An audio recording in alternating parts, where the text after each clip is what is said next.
Next we'll hear from Dr. Peadar Lawlor about his findings as part of the GMSAFOOD Consortium. Take this first. Yeah, what I want to do is talk to you about short, medium and long-term transgenerational pig feeding studies that we performed using genetically modified maize that was insect resistant, and the alpha amylase inhibitor peas that TJ just spoke about.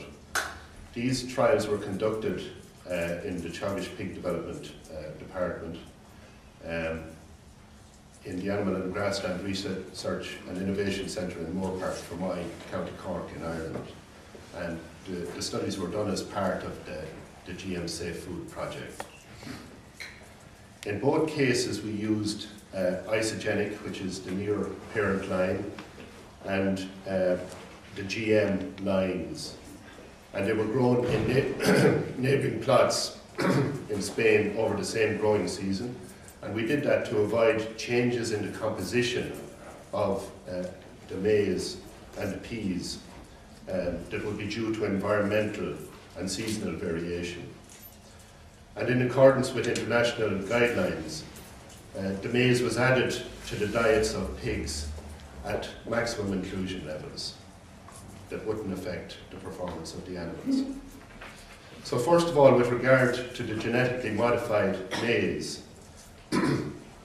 we found, when we looked at the composition of both the isogenic, which is the parent line, and BT maize, they were both within normal ranges in terms of their chemical composition.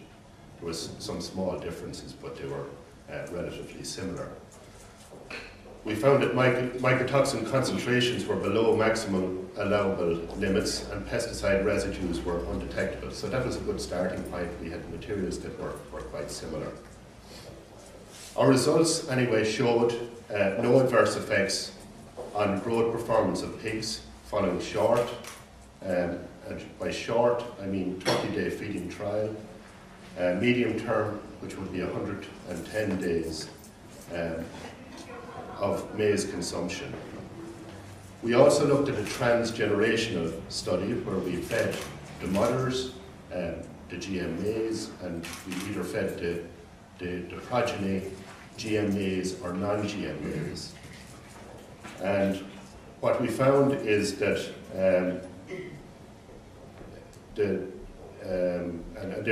we found that this resulted in offspring with improved lifetime growth performance. In other words, the sows that were fed GM maize during gestation and lactation gave birth to pigs that grew that little bit faster to slaughter. But we didn't find that there was any difference in the birth weight of those piglets once born.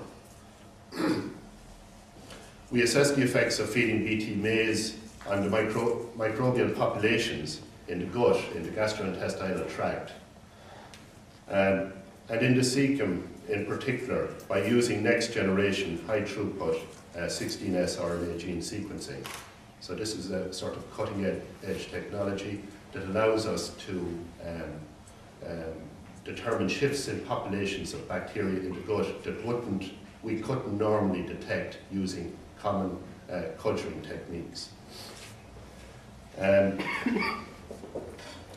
what we found was only minimal population shifts in these bacteria were identified, and only in low frequency bacterial taxa as a result of GM feeding. We found that organ structure and function of the pigs fed the BT maize, as well as those of the offspring at birth from sows fed the BT maize, were normal. We found no evidence of systemic or intestinal allergic or inflammatory responses in pigs following consumption of BT maize.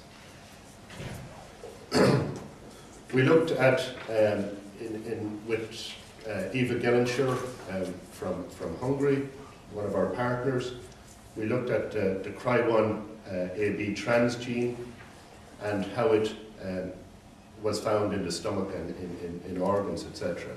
The Cry1 AB transgene was detected in the stomach at very low frequency, it was detected in the stomach and at very low frequency in the small intestine, and it was not found in the cecum or the large intestine. So down in the lower gut, it wasn't detected at all. The Bt protein was found in digestive all sites in the digestive tract of the Bt maize-fed pigs. However, neither the transgenic DNA nor the Bt protein were detected in organs, muscle, blood, and any of the organs, muscle or blood of the Bt maize-fed pigs.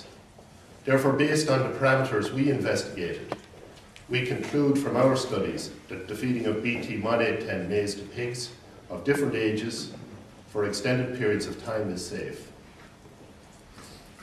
With regard to the genetically modified alpha amylase inhibitor peas, we found that these peas express the alpha amylase inhibitor gene from the common bean, as TJ just told us.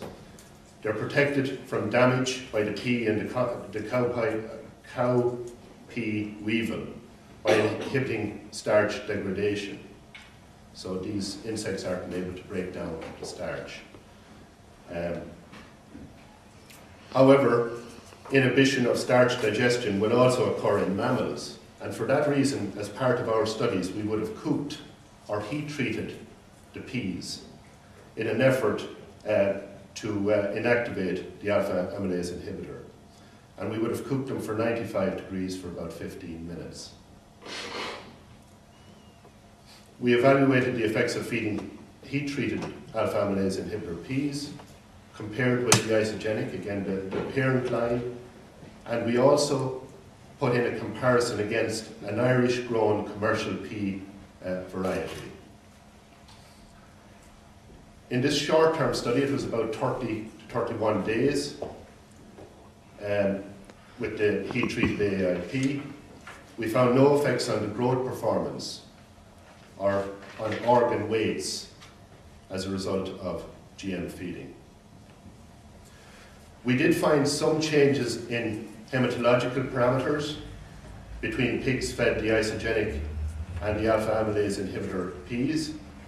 However, when we compared this to the conventional variety that we put in as a comparator, we found no difference between the alpha amylase inhibitor pea-fed pigs and those fed the commercial pea variety.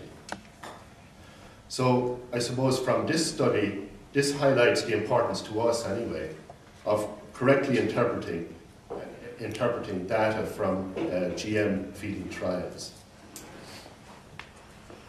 And I would suggest that even a comparison between two conventional varieties, normally bred varieties, of any feed ingredient is likely to yield some differences in some parameters that may be of interest.